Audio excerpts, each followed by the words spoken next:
Tipping Spears with Hannah Becker. Today's guest promises to be an insightful one. I am super excited to welcome Sean Guillory. I connected with Sean through his podcast, Mad Warfare, which I love the name. It stands for Mutually Assured Distraction. So welcome to Tipping Spears, Sean. Howdy, howdy. Thanks for inviting me. When I first saw what your podcast was called, I was like, I want to hear everything about mutually assured distraction. That is the perfect name for information warfare. Well, golly gee, like I said, I'll have to again send regards to again like Jocelyn Brady, who's the co-host of that. Again, like all the things you think are like really awesome and the things that make it popping. I have to thank her eternally for making this something that I think a lot of folks could really enjoy. Yeah, no, it's an awesome resource. So just to give the audience today a little bit of background Mhm. on Sean, I wanted to kind of give your bio. Sean attained his PhD in cognitive neuroscience from Dartmouth, where he primarily worked with neurosurgery patients to help improve the mapping for brain functions that were personally important to their lives.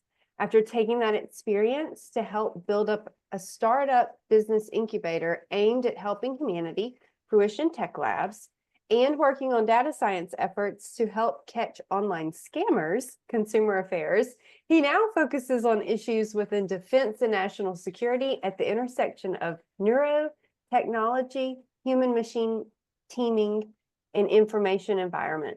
Outside of work, he is a board member for the Information Professionals Association, a board member for the Mind Science Foundation, and co-host of the Mad Warfare podcast.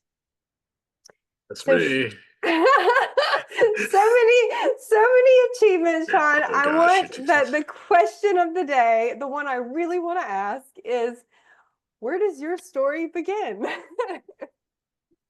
If you're talking about, again, I think you're talking about more like the national security and defense side, but it still probably starts earlier than expected.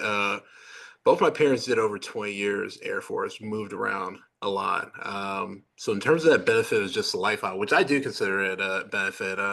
If it isn't apparent from the first 40 seconds of this podcast that I was an equally ridiculous kid, and I needed probably a lot of the restarts that came with like moving to another place continually. But yeah, it did help me again, like see a lot of the U.S., a lot of the world.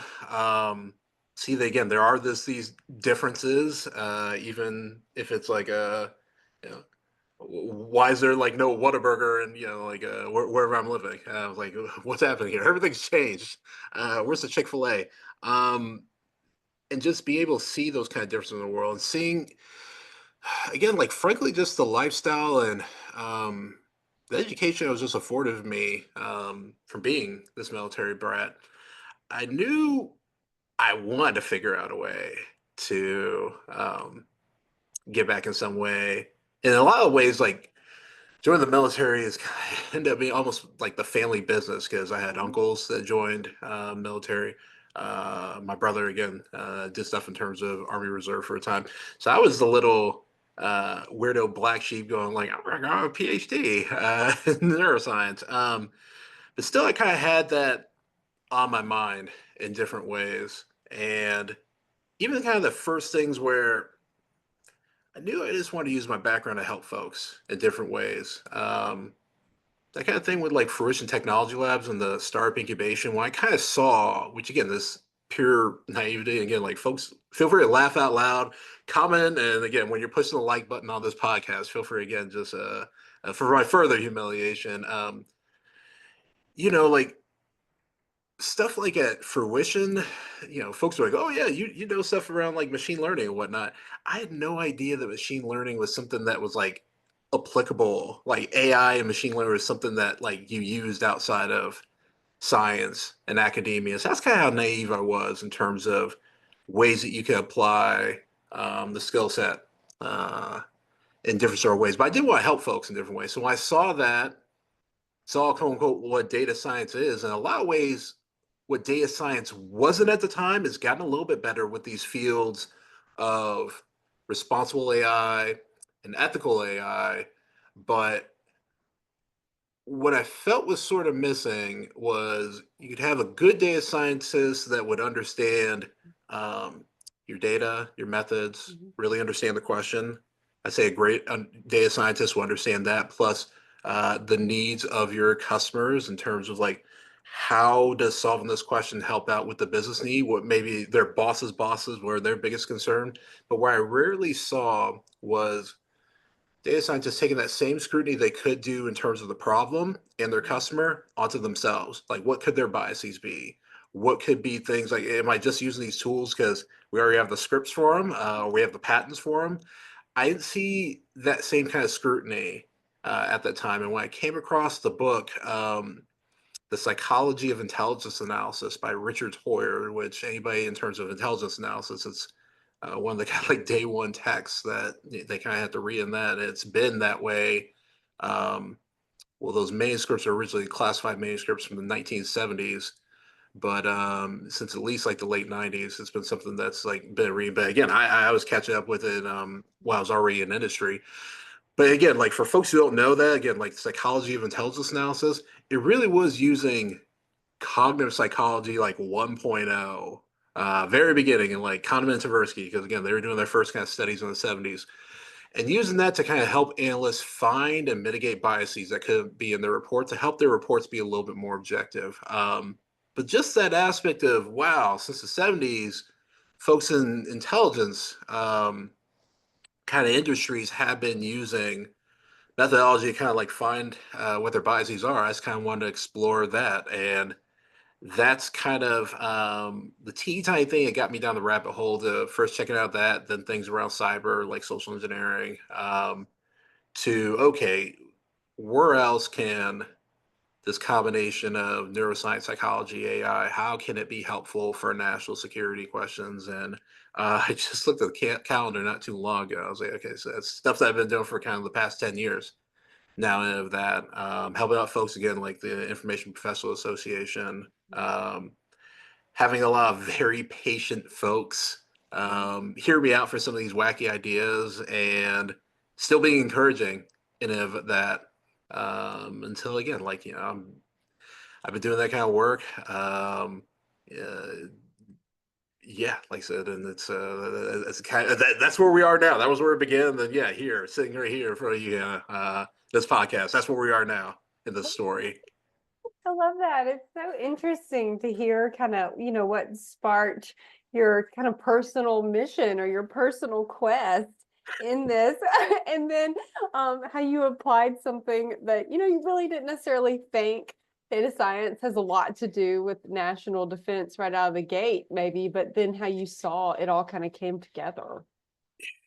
Yeah, it's again, this is somewhat of a habit in terms of somewhat kind of putting my own hurdles, but yeah, I think it ends up helping each time. Like, let's take even like going to grad school.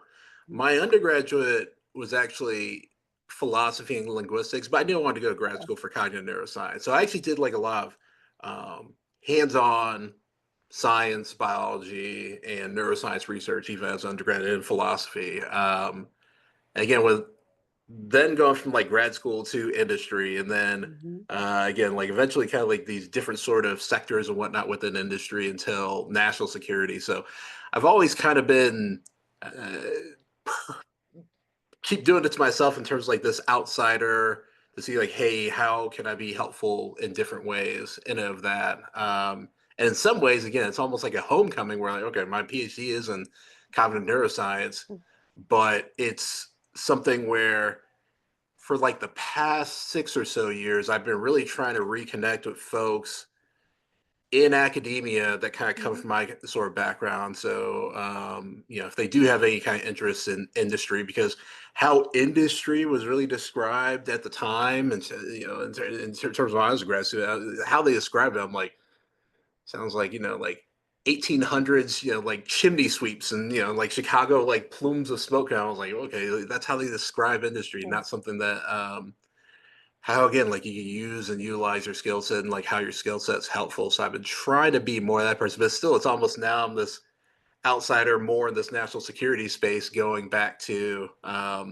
folks in academia. So there's definitely good and great, and then just I don't say disadvantages, but just like ways to kind of approach that, kind of being this continual kind of outsider. Always a little bit out of my depth. The water is always at least here, kind of like popping up, but that's how I like to swim, I suppose. You've got so your kind of multidisciplinary, multi-sector perspectives shine such a light on these new, very complex problems that you're encountering. Oh, thank you. Yeah. So can you tell us what sparked your interest in neuroscience? I know you have trailblazed throughout your career, but Specifically neuroscience. All right. yeah. Like,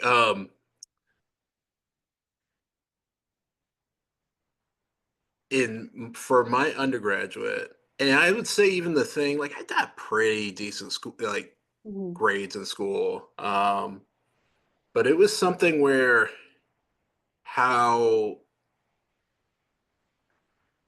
I felt about like science, say like high school and middle school, Sean, the way that it was usually taught in terms of like, um,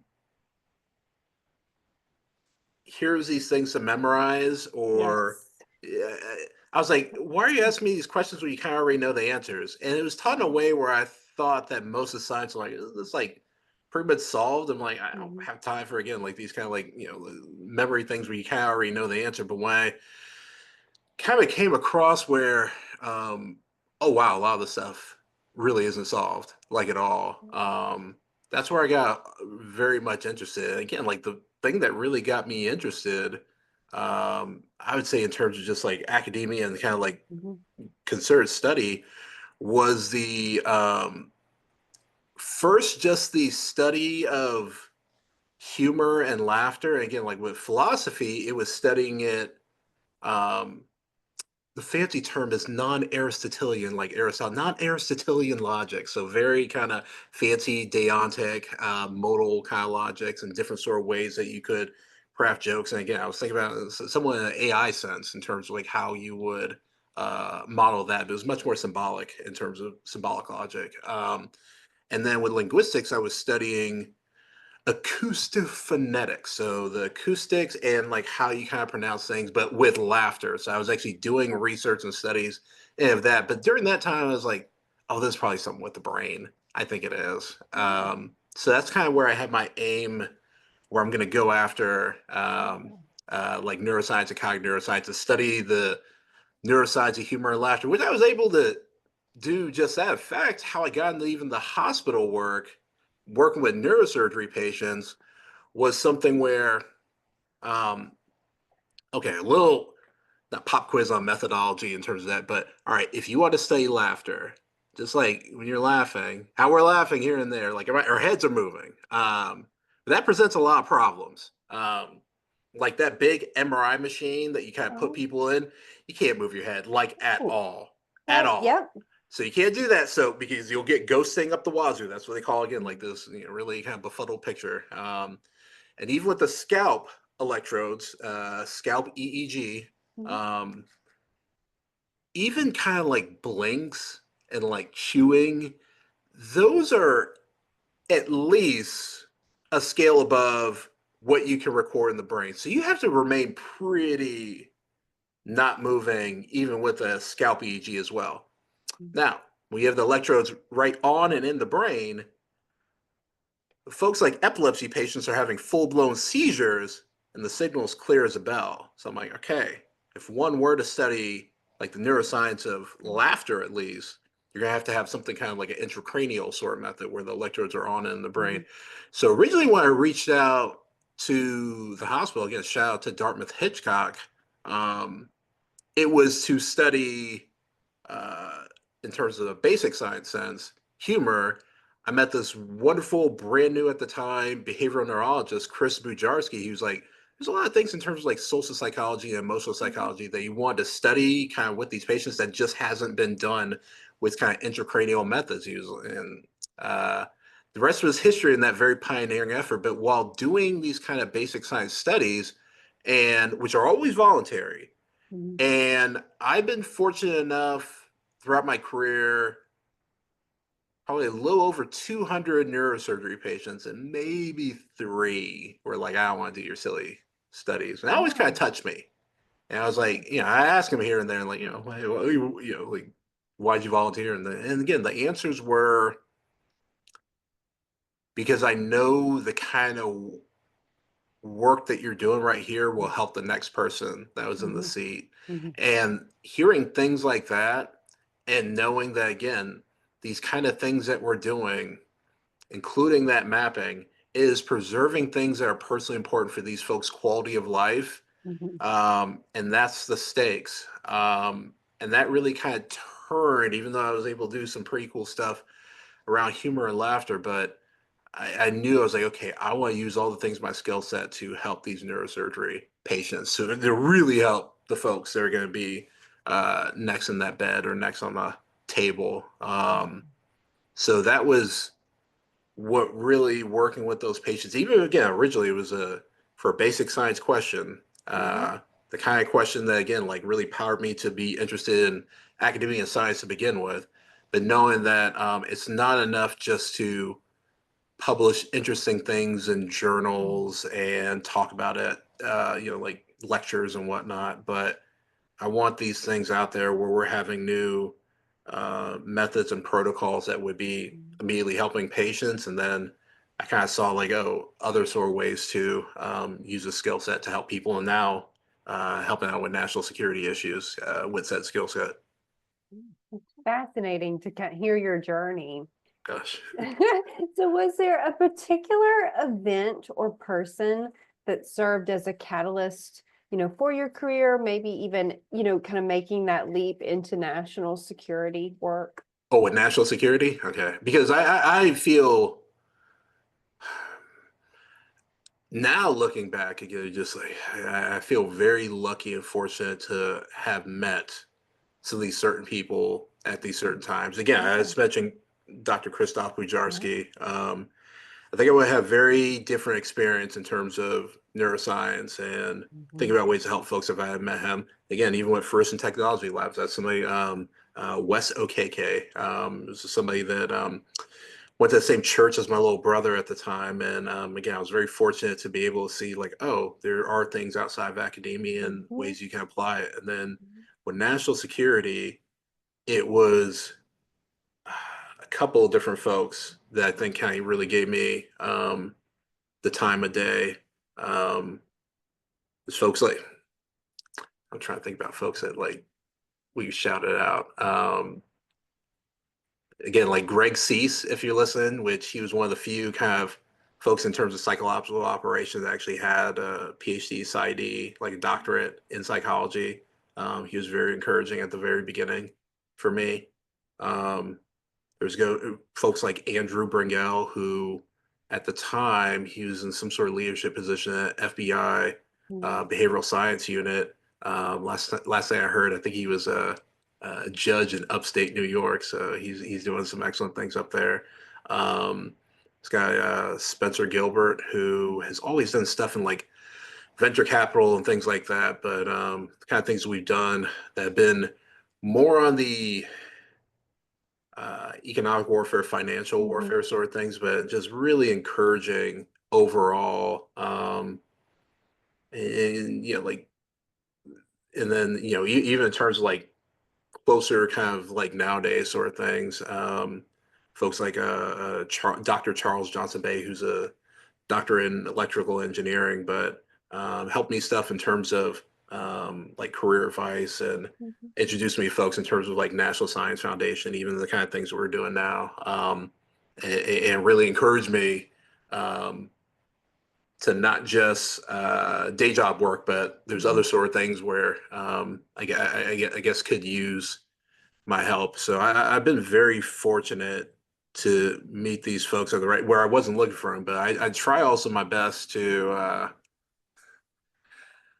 like mention stuff in terms of board membership at the Mind Mhm, Science Foundation. I'm also a senior advisor for the Society for Neuroscience, which is mhm, the big neuroscience organization where they have a neuroscience scholars program that has all their graduate student and their postdoctorate fellows. I was in that program as a graduate student. I know I mentioned, actually, here's another kind of shout out to Bradley Wojtek. And Bradley Wojtek, I'm gonna give you, if you cut this out, it's fine. But again, like Bradley Wojtek, um, he did his work, same kind of intracranial work as me, UC Berkeley. He ended up being, and the story is funny how it kind of came to this, but he ended up being Uber's first data scientist. Oh. In a lot of ways, you would think that would like write your ticket to, you could do anything you want in terms of like, uh, startup land and kind of like Mhm. Silicon Valley and whatnot.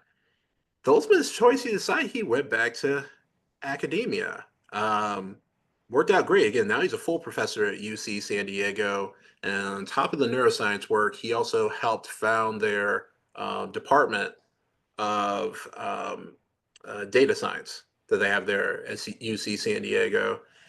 But those kind of early conversations of him being my mentor Mhm. and seeing these things like outside of academia, because I was curious at that time. And that's why I even chose Bradley for that. But those kind of conversations, again, now I see they're actually invaluable because again, these little things to just see that, oh, this is absolutely possible. That was such a catalyst for me. So yeah, I named more than a Mount Rushmore, and I thank all those folks for getting like giving me the time today, hearing me out, and a lot of times believing in me even Mhm. more than I believed in myself. So yeah. Yeah, that can make such a world of difference. Hmm. They can see things in us that we can't see, or even opportunities that we wouldn't even think about. Absolutely. Yeah. Yeah. So every journey has its hurdles. What are some of the biggest obstacles that you faced in your career? And can you tell us kind of how you overcame them? What worked for you?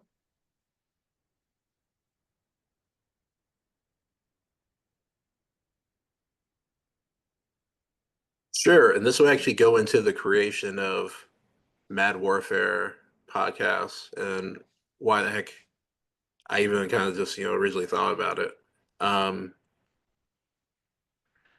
because again, my work would be, I guess, the most my name's kind of gotten out there has been on it's like cognitive warfare, cognitive Mm. security, and information operations sort of work.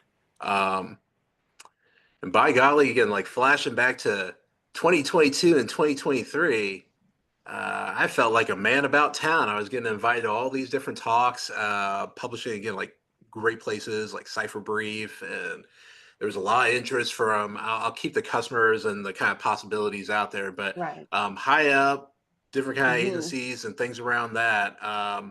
In terms of the interest in the topic, and that interest mainly being come 2024, we Hmm. just expect a lot of funding around this Yeah. space. Yeah. And that funding really never materialized. And I think a lot of the things which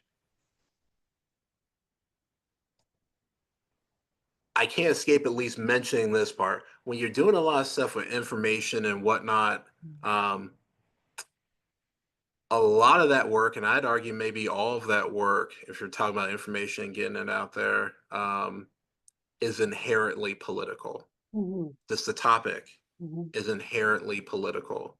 There's no kind of escaping that. Hmm. Um, and that makes it difficult from, say, a Department of Defense or intelligence community kind of thing, where the goal is to stay as nonpartisan as possible. It makes it kind of hairy to kind of touch things around that. And since it is also inherently political, um, there's a lot of uh, not understanding in terms of, I'd say, both sides of the aisle on this. And I'd say that would even kind of like go back not just into what I'm talking about in terms of like cognitive domain related things or information operations, but a lot of things that kind of like aren't are like non-kinetic for again Hmm. like this audience. I think they probably know, but the stuff that doesn't go bang and boom Hmm. that are important for warfare. Um, and it was from talking. to folks on the Hill and staffers where, and this would have been like last July, last August, there was even encouragement like, you really should like have a podcast. I think a lot of folks that listen to this and around this, like, really? Until I saw the kind of like, oh, people actually included on the Hill, they listen to a lot of stuff with podcasts, and in terms of like looking at the last election, okay, yeah, let me get this podcast going that they're talking about. Again, the goal with that podcast is kind of two ways. One, to help folks on the Hill kind of better understand. And again, like we can arm wrestle about like the exact kind of terminology in terms of non-kinetic. The reason we call it like unconventional warfare is because, again, like, one, it's a very unconventional podcast that we're trying to put out there. So we thought it'd be a cute play of words in terms of like a very unconventional podcast around unconventional warfare. But that is kind of a big umbrella that does go with a lot of the different things that we end up talking about on the show. And we do want to make it a way where it's approachable, but always having kind of like a message or a theme, um, or some kind of call to action that folks can kind of get on that. So some of it's, again, like informing in terms of the Hill to kind of better understand it. There's also the other big audience that we have, for Mad Warfare, is kind of this everyday folks, and just folks that may not even think like about like national security or foreign affairs or things like that. And they, in a way that so many folks have this sort of skill set that may be very underappreciated, Mhm. but if brought to the table, could be absolutely amazing. Again, an example I kind of like repeatedly talk about, even like on the first episode, is yeah, if we're talking about, again, like information warfare forces, and you just like put them toe to toe in this like virtual space, kind of like, like that last scene of, like Lord of the Rings trilogy. Like, Mhm. it's the big war kind of coming on. I had to like put my money on who's gonna do the best and whatnot, not just nation states, but just like really big kind of outfits. I'd be, again, like at least putting some of those dollars on like the Taylor Swift fans, in terms of, again, like these folks who, that's not, sometimes they treat it like their job, but it's not necessarily their job in terms of they're getting paid for it. But just the skill set you see from some of these folks for like some of these fandoms, I see a lot with like Mhm. K-pop. I see a lot for, again, like Mhm. a lot of these fandoms to navigate the information space, spin up personas, Mhm. get even kind of mutual aid in terms of like funding, and go, Mhm. like Mhm. GoFundMe's and stuff like that going. They're almost like a decentralized autonomous nation in some ways, but that's a Yeah. little bit too much of a digression. But the skill set that they can bring, and they have shown it on the political stage, is just absolutely fascinating. Like, another example that I could think of is, some of the best kind of like deep fake detection that I don't think a lot of folks are paying attention to. I'm trying to find ways to like even incorporate this. The folks who, um, there's this kind of genre in playing video games called Mhm. speed running, where you just try to beat the game as fast as possible. Mhm. And that's the thing. It's this big race. How can I beat this game as fast as possible? What some of the folks use to try to detect cheating Mhm. and digital manipulation is just phenomenal. Homebrewed kind of things that they use for that as well. I was just like, yeah, this is better than a lot of the kind of even like commercial deep fake kind of Yeah. detection stuff that I've seen as well. But so again, I just absolutely amazing kind of skill sets that, if one were to focus or even point to Mhm. like, hey, this could be very helpful, Mhm. in terms of bigger national security or kind of civic duty. That I think it would help us, help the United States, again, like uplift and, Mhm. really help us in terms of, uh, being an undisputed number one in national security beyond just in the kinetic sense. No, you are spot on about how so many, just the nature of information warfare it isn't just, you know, the bang boom stuff or people that deploy or detonate the bang boom weapons. There's whole other elements. And I love your emphasis on in not only your emphasis, but your work kind of raising awareness about this to spark people's interest in this sector of supporting national security when they may have never thought, you know, their background because they didn't study international relations or Yeah, because they're exactly. not, you know, a veteran that, oh, well, they don't have anything to contribute. And they do. They have a ton to contribute. Absolutely. And it's critical. So I really appreciate just kind of your ongoing work in raising awareness about that. Thank you. Yeah, yeah. You're doing the same too. Again, like thanks for having me on, and then I've seen some of your guests, so yeah, like thank you as well. Well, I know you've done a lot of work, a lot of research in cognitive warfare. Hmm. Just in case anyone in the audience is not super up to speed about what cognitive warfare is, can you explain just what it is and why it's a big deal today? I'll explain it first, kind of the quick and dirty, Yeah. and then let's see if we want to do a little bit more on like the step by step. It won't be too terribly long again, like we only have so much time, but um, the quick and dirty is this, which actually, shout out to John Bicknell, who you had on your show before. He's the one that told me this term. I think he even got from somebody from his podcast, the Cognitive Crucible, years and years ago. There's a lot of quote unquote term warfare, as Hmm. in, best example I can think of that. Any kind of argument that you're gonna have around like, is AI sentient? Um, Next thing, define sentient. And whoever's definition of sentient you end up going with, they're going to win the argument. As soon as the definition is decided, like it's going to be a win. And that's the same thing with cognitive warfare. Like, is cognitive warfare different than psychological warfare Hmm. or even information? You know, so it gets in that kind of like mud pit of term Yeah. warfare.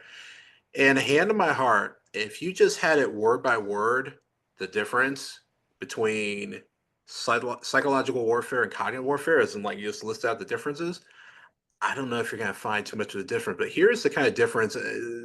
One's just kind of like a semantic thing, and the other one I think is actually much more important.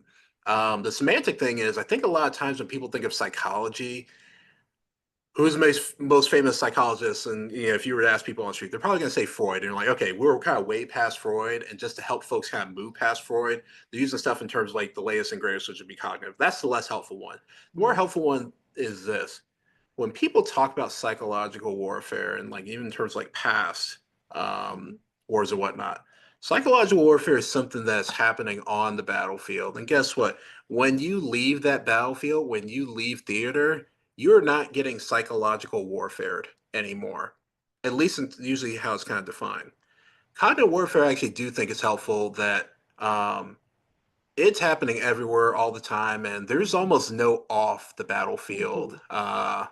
when it comes to cognitive warfare and information and the way that folks can kind of go out. And again, like folks, including the folks that I have nothing to do with national security. I don't care now. Like you're on the battlefield if you like it or not. So I did that kind of defining the difference where psychological warfare is something where again, as soon as you leave, usually kind of like the physical kind of battle space of you know wherever the theater is, and you get back home, you're not being psychological. Again, the leaflets aren't going to come down Hmm. on Main Street. If it is, again, we're in more terrible trouble than we're talking about here, big trouble. But psychological cognitive warfare is something that's happening all the time. So I think that kind of conception is helpful in terms of talking about the differences. But if you want to really kind of understand it different, it goes in terms of you talked about the importance here in terms of the subject is let's go all the way back to the question of how does one win wars? How do you win a war? Um, I think if you go by sometimes very explicit and sometimes just like how things kind of shake up, a lot of the times we think like whoever wins the most battles and specifically kinetic battles, you're bound to win the war. But that can't be the case because the U.S. since World War II we can look. I can be corrected. Pretty sure I'm right on this. In terms of all the, we've won nearly every kinetic battle, but we've either lost or stalemated every war since. So it can't just be the kinetic aspect. And my conceptualization, again, not the original, but it's just, well, at least kind of presented is ultimately, and again, when I say this, I'm not minimizing the lives that have been laid down for our nation. Never and not at all. But ultimately, what is happening on the physical battle space ultimately gets reduced down to the information space, as in content in the information space to be fought over.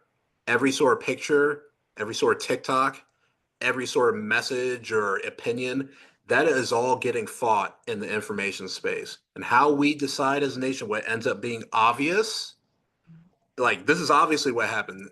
It's obvious that U.S. won World War II. It's obvious, uh, where the sun is going to rise every morning.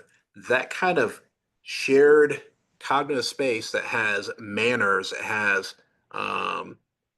what when I talk about human rights, everybody kind of like nods. That kind of assumption that we're all talking about the same thing. That's where that cognitive space is. It's not a place I can really point to. Mhm. So that makes it really difficult to define it as a domain, like air, land, sea. I can point to Yeah, those. I can even point to, like a server for cyber. But it's yeah. harder again, like pointing, it's not just here is where cognitive is, because it's more of this shared sort of, it's a lot more conceptual. It's harder to point out. I Mhm. have a paper around this, talking about the difficulty of like thinking about the where of this, Mhm. but um, that is ultimately where the fight is. That is where folks are trying to influence, because if you can get what you want, again, we're getting Sun Tzu, we're getting to Uncle Sun, and probably even Uncle Clausewitz. But again, if you can get wherever you want in terms of what your goals are, and you don't have to fire a shot, and all the Mhm. expenses that goes with kinetic Mhm. warfare, that's what a lot of folks are trying to do, and a lot of folks in terms of our adversaries know this. And that's where again, like I want the U.S. to be unequivocally number one in and Mhm. around this, and other kind of like non-kinetic things as Mhm. well. But yeah, hopefully that was helpful in terms of Yeah. smaller sort of thing in terms of cognitive warfare, and then how I see it in terms of its importance in terms of like how we actually win wars. You really hit the, nail on the head about how this is not something, this isn't a domain you can point to. I love that analogy because I think that's what people kind of grasp Hmm. for when you're trying to describe cognitive warfare. It's like, well, I don't see it, but then driving home, it doesn't matter if you see it, you're participating in it every day, Correct. all the time. Whether, Correct. consent not required there, you just are, Yeah. engaged on that front. It's And people don't realize that. And then it gets hairy too, because like, what if, you and I talking human rights, mhm. one of us defines it one way, the other defines it the other way, right? And then what if that's influenced by our adversaries? And here we are, where do we go? How do you define that battle space, right? This is just the layers that are here and the impacts. Being with people who, it's not confined to the battlefield, it's Mhm. people, everyday people living their lives being impacted by this. And I think that's Correct. something folks don't realize. We're helping again, like not only just mad warfare, but in terms of again, like us talking about it right here. We're hoping everybody out there, audience, spread the word. But yeah, it is something Yeah. where just to absolutely to see the importance of it. Yeah. So what new development around, cognitive warfare or national security that are you most excited about right now? I know there's like always, tons of challenges, tons of Yeah. threats, but what are you excited about in that space? I'll give you the obvious one. Well, it's not obvious one. I'll bring it up. I think it's the one I think a lot of folks say, and then I'll throw you a curveball. Okay. Obvious one is already obvious to me. Obviously, I keep saying obviously, but let's see if it's obvious. Let's see, audience, is this obvious? Uh, Things around AI and how you engage with AI. It's just going to be big and hairy. And again, there's fun things where it's not just in terms of like, oh, okay, it made me a picture or video or a deep fake or things like that.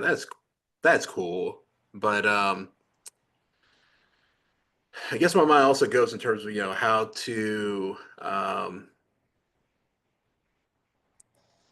not just hack, but how you can kind of like work these things. Because here's something I haven't written like a paper on this. I may make a show on this or something, but um, to me, again, like when you think about like hacking like a computer system or whatnot, you may think about a certain way versus with social engineering, where you're quote unquote like Mhm, hacking the human. Um, you're thinking about some sort of like applied psychology sense and mhm, utilizing that to kind of get what you need in terms of data or human behavior from your targets. The more these AIs are getting human-esque, and again, I'm not going to get in that mud pit of term warfare, like, are they alive? Are they sentient? Not doing that. But the more you try to make them human-like, the more that hacking them looks a lot like social engineering. mhm, So it's like ways that adversarial machine learning of like these large language models and things that AI think are fascinating. I think these things, I don't know if you've seen them, the words they usually go like adversarial patches mhm, where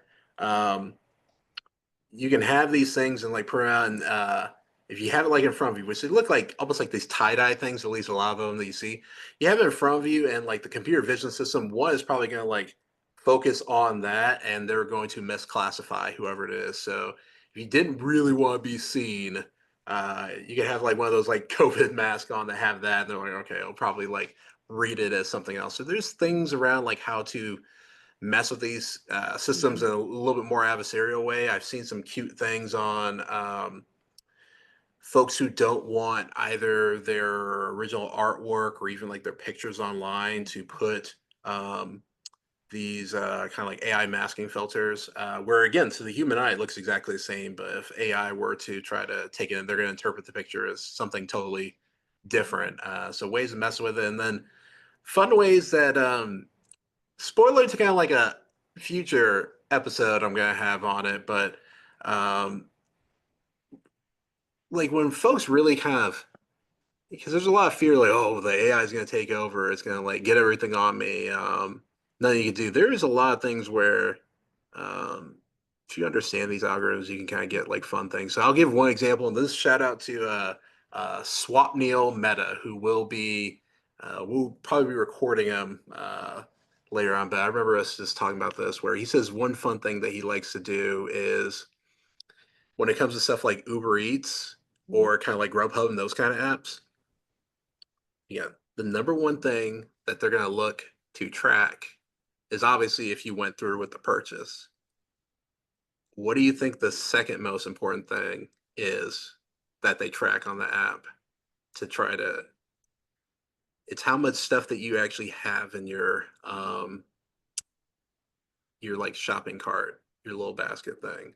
Um and they'll do whatever they can if you have these things in like your shopping cart. Um they'll try to do whatever they can to like get you to purchase. So one of the things that he was like telling us about in terms of like this way to get like make the algorithms work for you, he routinely just goes on the app, goes to different restaurants that he likes. He goes all the way up to the purchase point and then gets rid of it. He just does that constantly. But because of that, they usually shoot him all these coupons for these different things. He just like he just goes over like the coupons that they give him. But again, that's just one way to get like, okay, if I know how these algorithms are working, or I want them to work a different way, I just don't want them to give me confirmation bias. I want them to do mhm, this, or again, like how do I again like get this food for even cheaper? Um, there's ways that I think when folks kind of flip the switch in terms of, oh, these actors they can get a lot of stuff out of them as well. That may be a little bit more adversarial. That is not what Grubhub and Uber Eats kind of intended. But when folks kind of catch on these different things, like how folks can use algorithms to really help themselves, yeah, um, you can get a lot of great things. Or again, like you don't want them to track them. mhm, That's like some of the worry that folks have with like oh, they're like tracking my brain or things like. mhm, there is no neuroscience method where you have to be very much consenting, because again, like all you have to do in an MRI machine is like and like move your neck around, like, oh, you just messed up the signal. There's too much things where you have to have the consent of the human being, and of that to make these things work. There's not anything where like, okay, like we're tracking brain activity from miles away. No.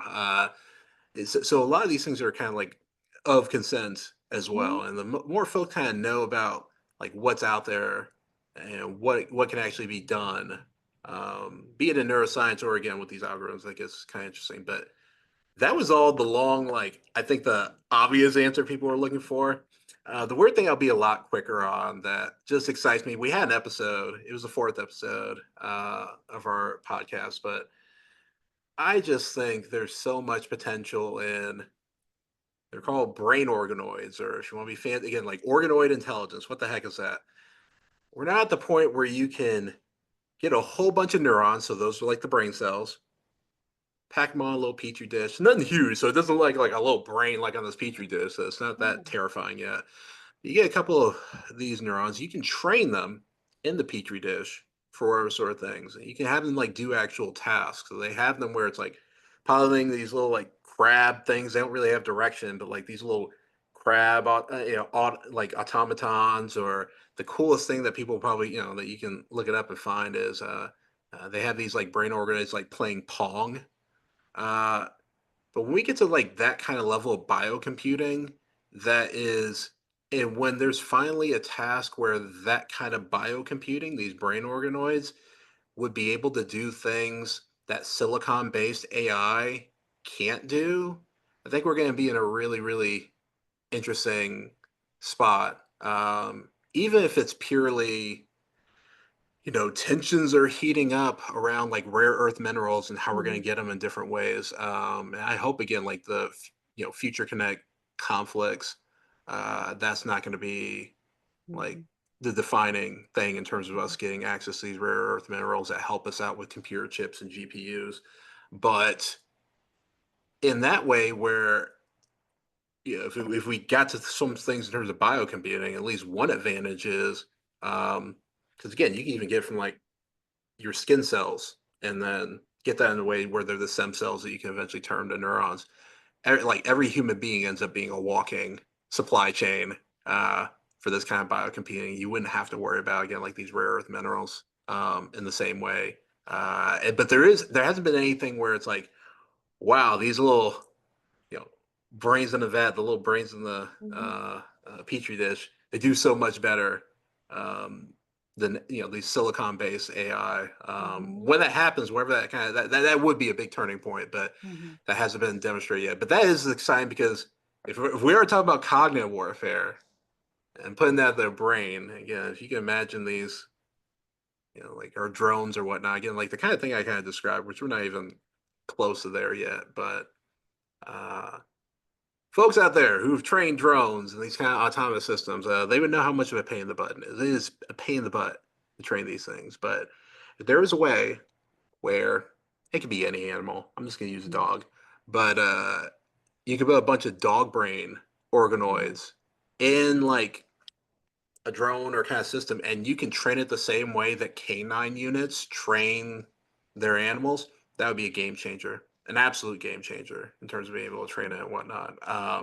Again, not even close to there yet, but just want to give you kind of like the weird off the mhm, wall, a little bit of sci-fi. But again, brain organoids are here in terms of like folks trying to do and find cool stuff with it. But so we have the AI and then the OI, the organoid intelligence. mhm, I think those are things I try to pay attention to a lot in terms of like the cognitive warfare space and like things in terms of developments that kind of mhm. really excite me.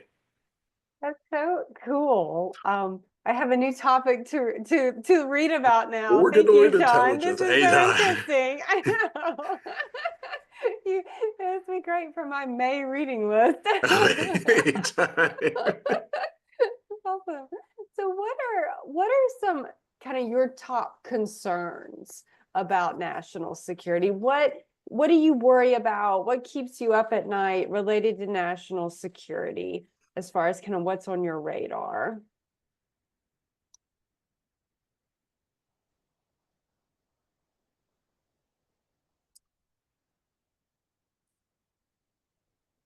There's no escaping kind of like the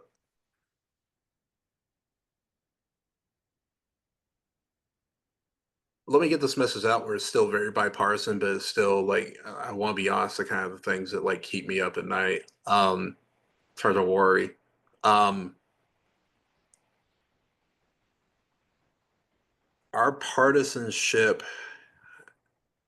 I don't know historian. I'm not a historian.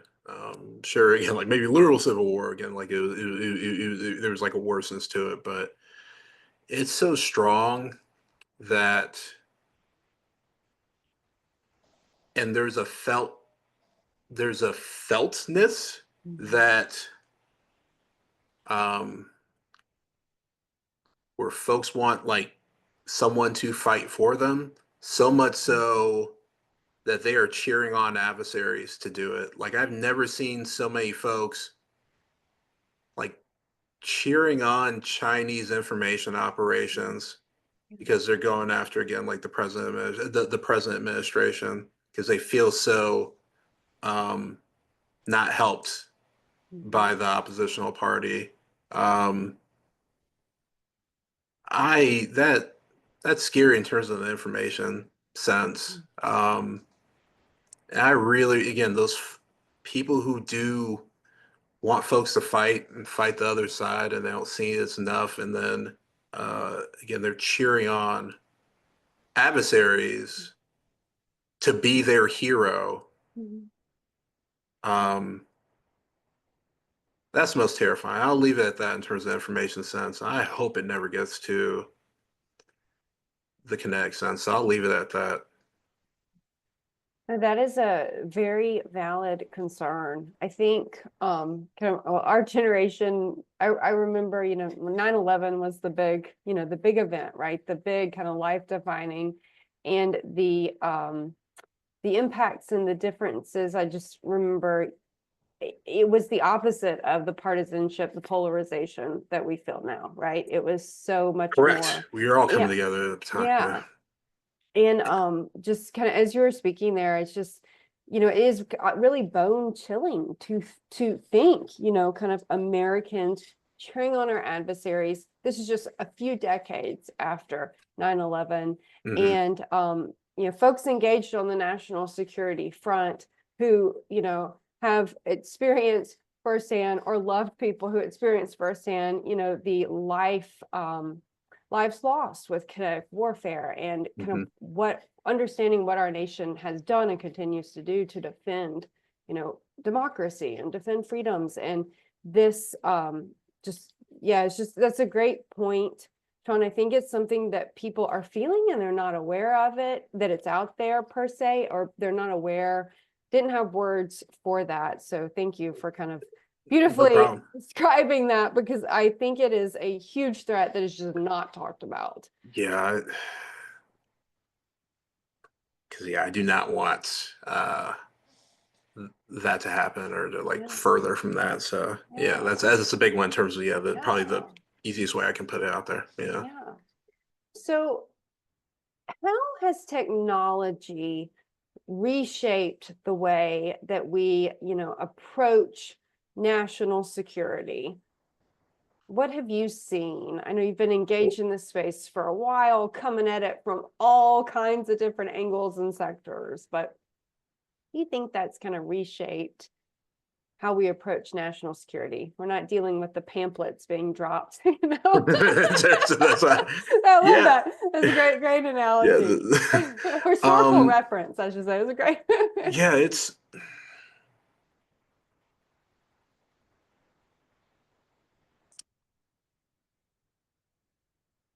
let me throw out an accent because the quick thing is technology always has had something to play in terms of warfare. Mhm. You got your rock sharper, Mhm. you got a slingshot, you put some gunpowder behind it, Mhm. you make it go even further. Technology's always had something to play. And one thing, um, here's the kind of axiom I'll put out there.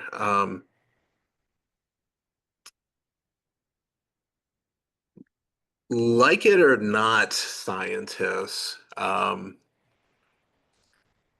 of the chief use cases for science has always been warfare.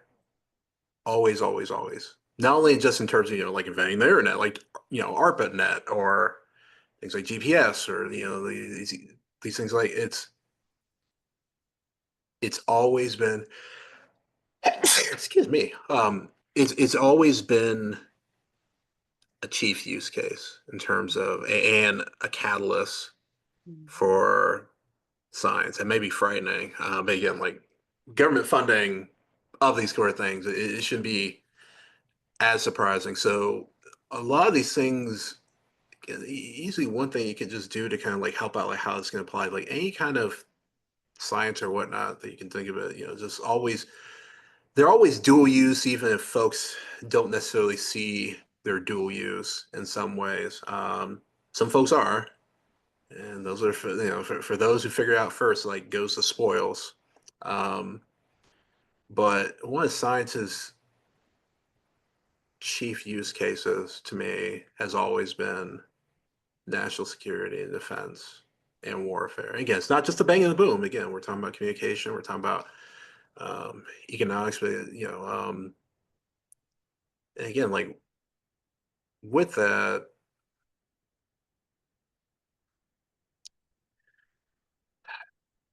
that's I may just want to leave it at the easy one because it gets a little weird in terms of maybe a little philosophical by this point, but um, again, with these kind of different technologies, there is technology and science. There is like an innate, almost like humanness to it now, where again, like if you don't feel like you have your cell phone on it, you feel like you left your leg at home, kind of like integration of like technology where when it gets so ingrained, again, even like glasses, and things like that, become very much kind of part of the human. So I talked about like the very kind of technological side in terms of like technology and science, kind of warfare, and thinking about it like that.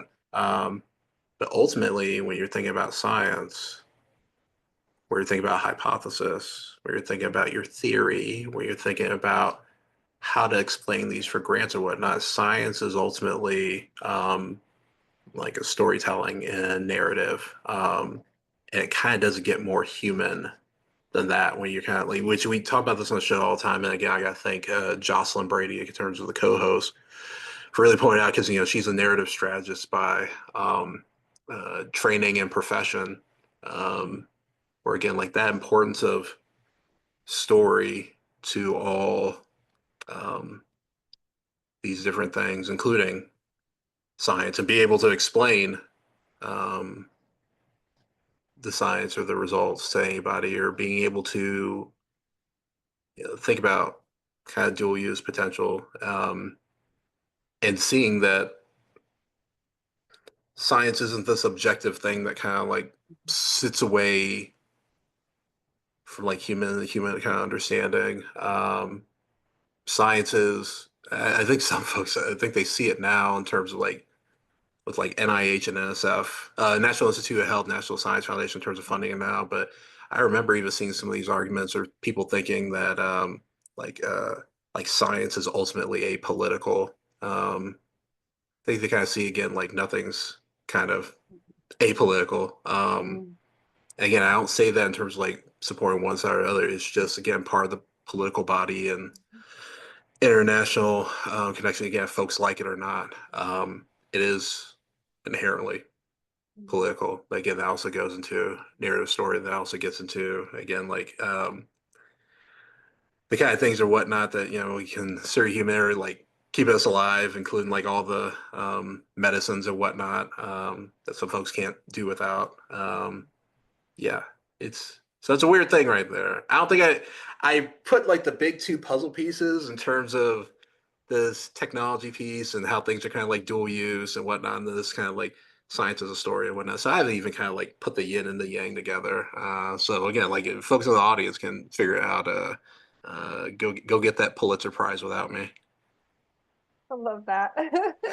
Because I don't know. Again, so it's very much work in progress. So what career advice do you have for kind of the next generation of professionals who might be interested in a career path like yours or a career in national security?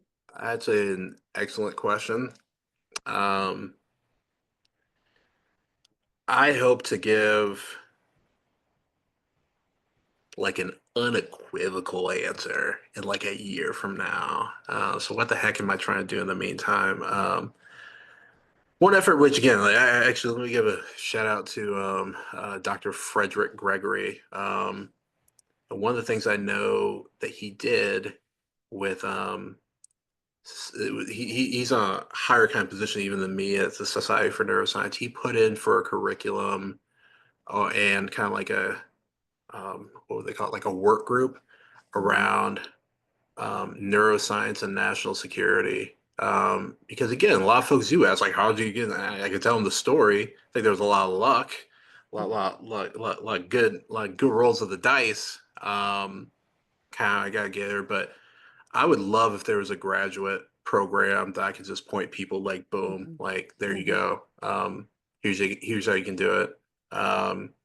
So ways I can, so something like what Fred's trying to put together um, that can help these different kind of grad programs put together curriculums around things like that. And again, I just love to see more curriculum around like how folks can get like use their skill set to help out an industry or help out again just everyday folks. There and again, it's something. Unfortunately, I was hoping things may have gotten better since I Mhm. graduated in 2013, but I won't say the university, but I remember talking with a bunch of neuroscience students. This was in 2023. I was talking about like data science, and they're like, "What's data science?" I'm like, "Whoa, it's still this bad, huh?" So I am hoping, yeah, I encourage anybody out there and with the power of the pen in your, like your department or whatever, if you can get more of these sort of classes and opportunities for your folks, your graduate students, your postdocs, or again, like very entrepreneurial Mhm. undergraduate in your lab to show them how they can use their skills. It doesn't have to be national security. I'd love it. Come on, come on. Reach out to me anytime if you're interested in that. But the more you can show these folks how they can use their skill within industry or whatnot. If you don't know, like, feel free to reach out to industry. Don't be shy. And like get kind of that conversation going again. Then I could have this incredible like, boom, here's this program over here. Boom, here's Mhm. that.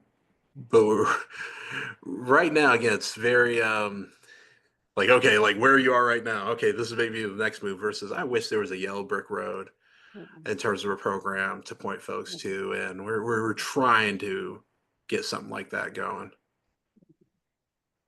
Well, what skills or mindsets do you think are essential for success in national security? National security. Yeah. Or just kind of in this sector? Yeah, yeah, in the kind Yeah. of stuff that, Mhm. um,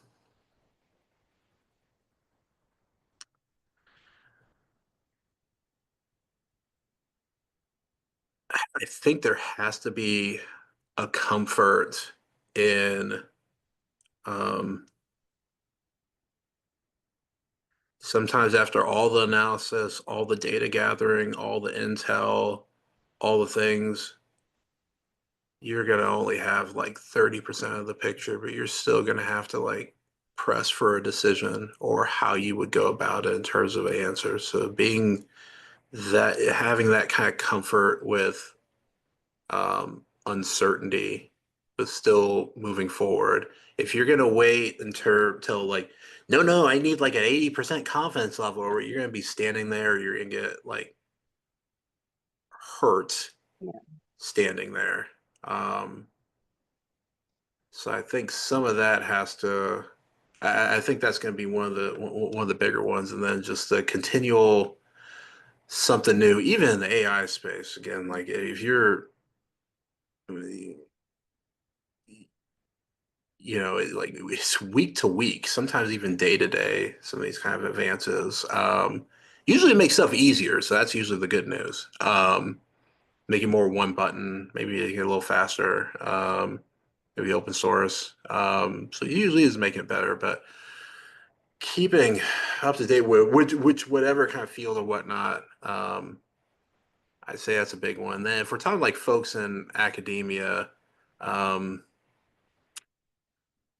it's definitely something again like type AAA personality still, Mhm. but the folks who want to kind of like stay to themselves or stay in their lab or whatnot, this is very much a community Mhm. effort. So being comfortable at least in that for the sake of the mission. And yeah, I'd probably say all those put together. Well, I'll even get into some of the technical kind of aspect again. If you kind of don't even have those dispositional things in Mhm. place, I think it would be very, very tough. And this is one of those things where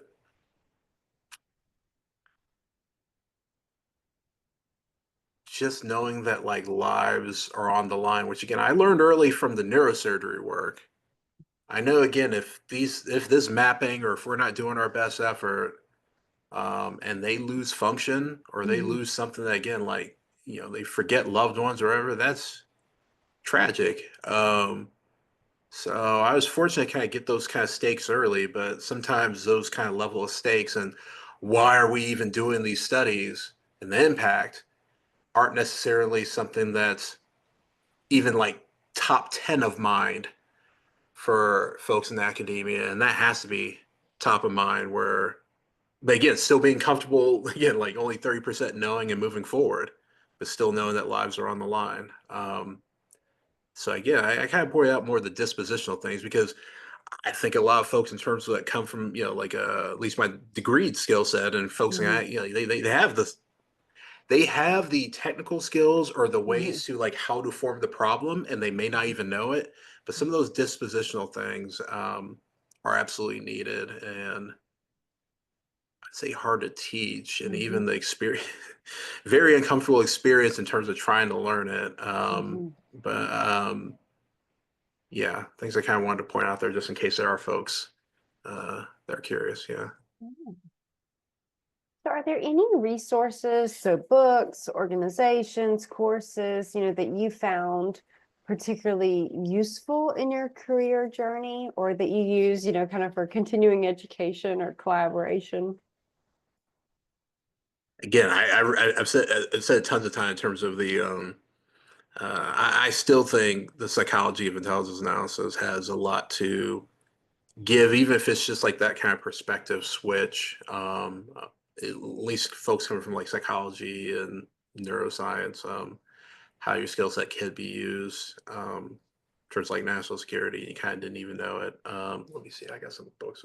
Like let me see if this is it gonna be backwards? It probably is. Or it's gonna be blank, let's say. Oh my God. So it's The Weaponization of Everything by Mark Galeotti. I love that You read book. it? I Yes. love it too. Even if it's I still use it for some of the numbers on okay, you can purchase, like a Ford, like Ford class, aircraft carrier, Uh-huh. or you can have the equivalent of like 35 Russia Today kind of information operations. One does not need that much, but I think some of the like costs and benefits are good. But I think it's also just helps in terms of folks kind of seeing like, oh, I somewhat turning them into MacGyver, like, okay, how can I use this chewing gum and this paper clip or whatnot to kind of Mhm. like save the world? Not that's go the more absurdity, but again, how can these things play into bigger national security and folks kind of that. Yeah, so I think that one's a good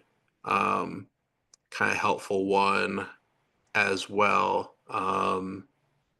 So I'll leave it at those two again. There's great depending on what kind of fields that kind of folks want. That are kind of more subfields like cyber psychology Mhm. or maybe more of the neuroscience Mhm. around that. But yeah, I'll kind of leave it at those because those are ones that like, okay, if you want to take that first step and you're even just trying to get into the mindset of Mhm. how this kind of works, again, I think those two books are pretty dang good. Just top of mind. Yeah. So looking forward, Mhm. what developments are you most hopeful about in terms, of the future?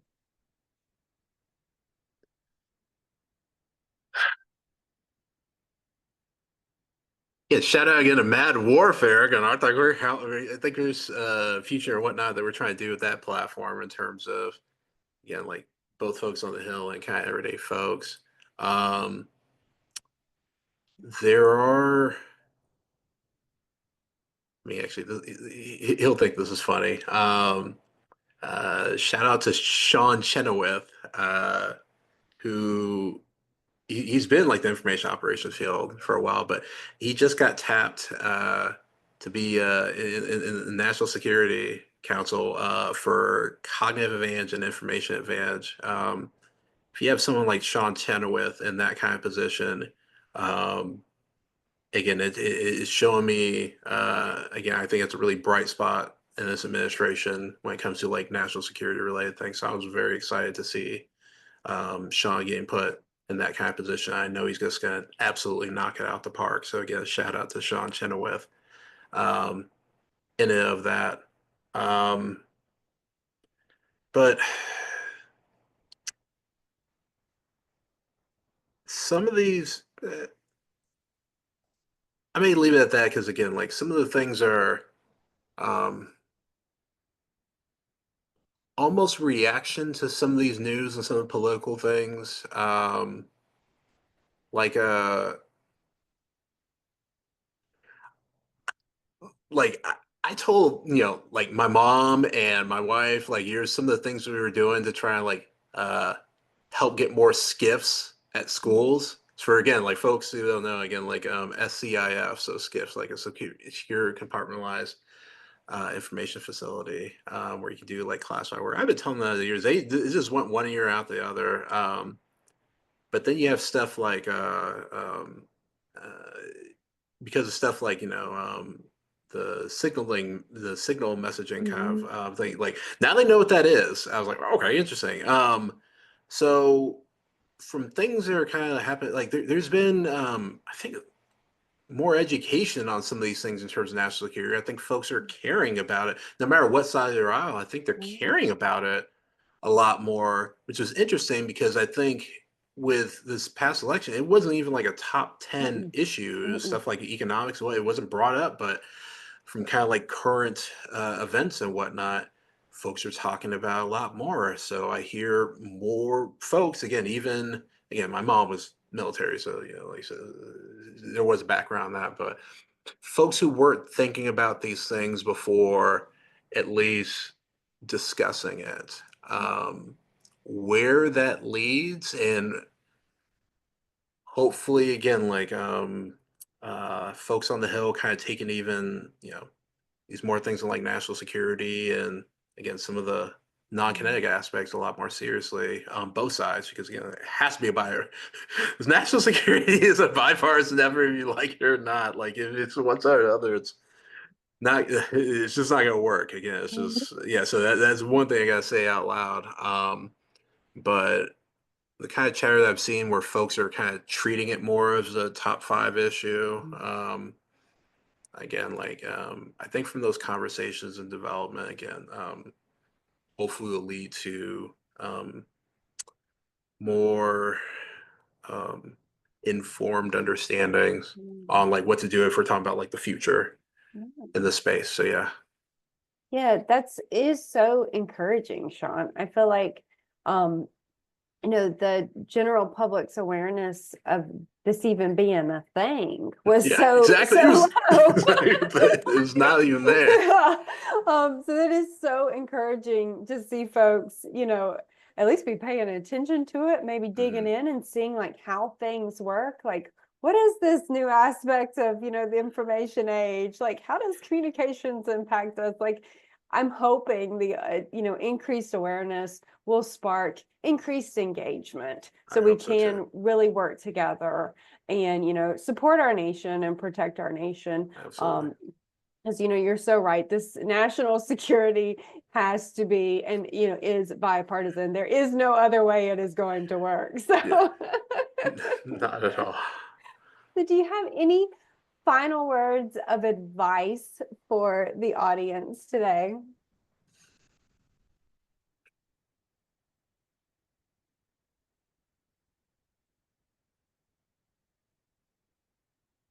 This is tough. It makes it seem like it's for dramatic effect right there. No, it is actually just tough. I feel like I got a lot in terms of like the thinking and whatnot. I kind of want folks to sort of get out there. I already said like again, like uh, that thing that keeps me up at night in terms of we're cheering for our adversaries to be our heroes. And I guess part of it is wherever you can, which again, like I'm not asking people to, you know, put the Bowie knife in your mouth and be like your neighborhood Rambo. But again, whatever you can, where again, when I talk about like getting everyday folks and seeing what their skill sets are to help out national security, it doesn't even necessarily have to be like in the fight. Um, Helping out in different ways to just like make your neighborhood better. That's national security. It's like good educational components again, making sure you know folks are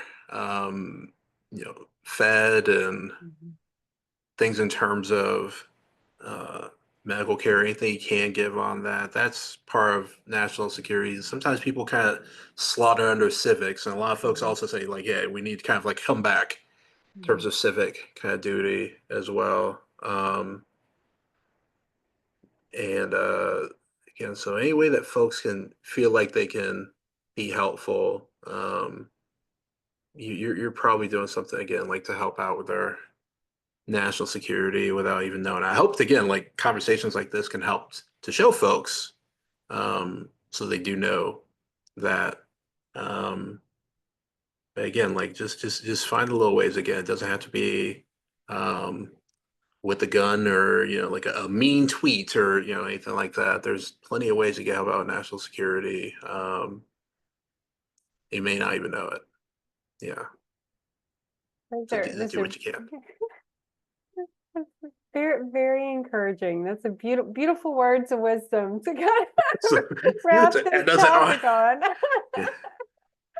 Thank you. Well, thank you so much, Sean, for sharing your insights, your experiences.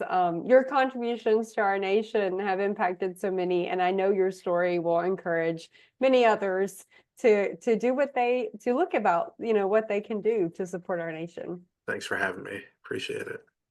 And to our listeners, thank you for tuning in to this episode of Tipping Spears with Hannah Becker. We hope this conversation has sparked new ideas and challenged the way you think. Don't forget to subscribe to the podcast, and we'll catch you next time with another exciting guest.